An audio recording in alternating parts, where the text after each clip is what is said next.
Soalan ini memang selalu terulang setiap tahun ya, terutama di setiap bulan Desember itu ya. Orang ribut bagaimana hukumnya mengucapkan selamat Natal, hukumnya menghadiri perayaan Natal.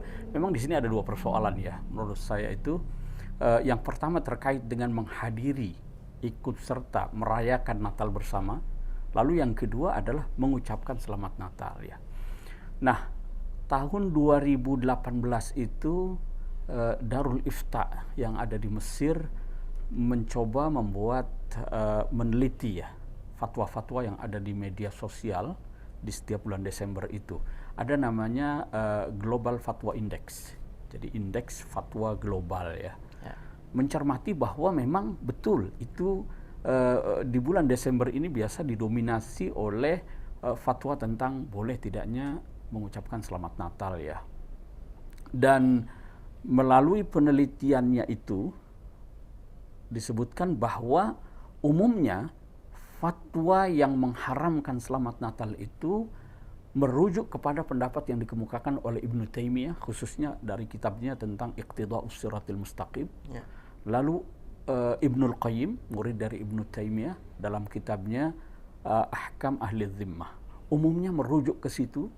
Yang fatwa mereka itu dipopulerkan oleh ulama-ulama umumnya dari Saudi Arabia, seperti Syekh Muhammad Ibrahim, Abdullah bin Baz ya, kemudian Nasiruddin Al-Albani, Syekh Utsaimin dan lain sebagainya.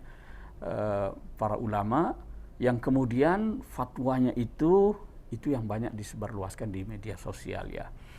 Nah, mencermati ini saya berpendapat bahwa ini adalah persoalan khilafiyah ya. Persoalan khilafiyah. Oleh karena itu jangan tarik persoalan khilafiyah ini pada persoalan iman dan kufur. Kalau kita bicara masalah khilafiyah itu menyangkut masalah furu', masalah cabang, bukan pokok agama ya.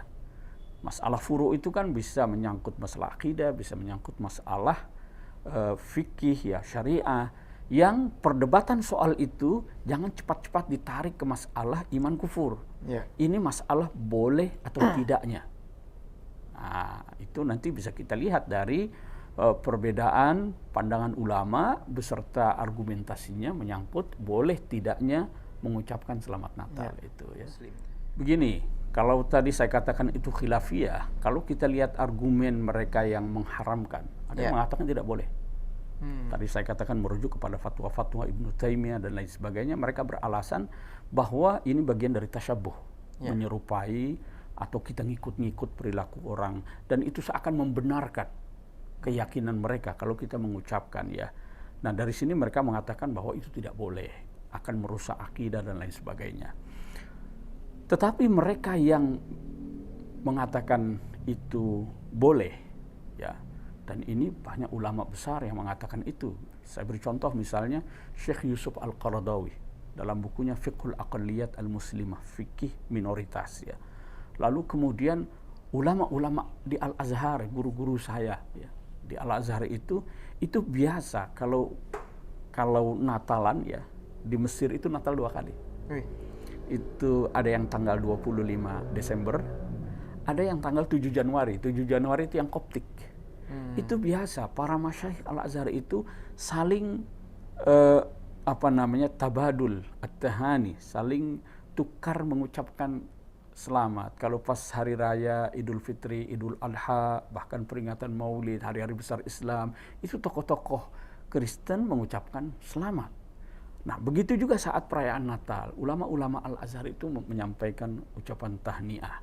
Nah, ini didasari juga oleh beberapa ayat Al-Quran ya, seperti yang ada dalam surah Al-Mumtahanah ayat 9. Itu saya kira menjadi pedoman kita dalam pola hubungan antara muslim dengan non-muslim. Di situ dikatakan, la yanhakumullahu 'anil ladzina lam yuqatilukum fid din wa lam yukhrijukum min diyarikum an tabarruhum wa tuqsitu ilaihim. Tidak ada larangan bagi kalian untuk berlaku baik, untuk berlaku adil kepada mereka yang tidak memerangi kamu dan tidak berusaha mengusir kamu dari kampung halaman. Jadi dikata antabarruhum itu mengucapkan selamat, itu bagian dari antabarruhum, bagian kita berlaku baik kepada mereka.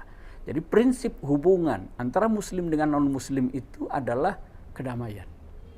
Dan atas dasar itulah maka kalau ada tuntutan kekerabatan, kan dalam Islam itu kalau kita merujuk pada surat Al-Maidah, kan dibolehkan seorang muslim laki-laki menikahi perempuan ahlul kitab. Ya. Kalau dalam surat Al-Maidah itu. Nah, rasanya kan tidak elok ya. Nikahnya saja dibolehkan, tapi begitu sang istri yang ahlul kitab ini merayakan Natal, suaminya cemberut. Kan mestinya ya mengucapkan selamat. Begitu juga saat sang suami merayakan Idul Fitri.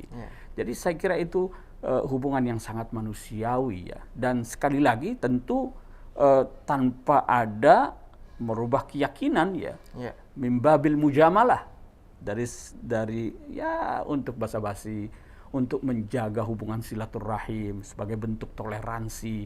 Itu alasan ulama yang membolehkan.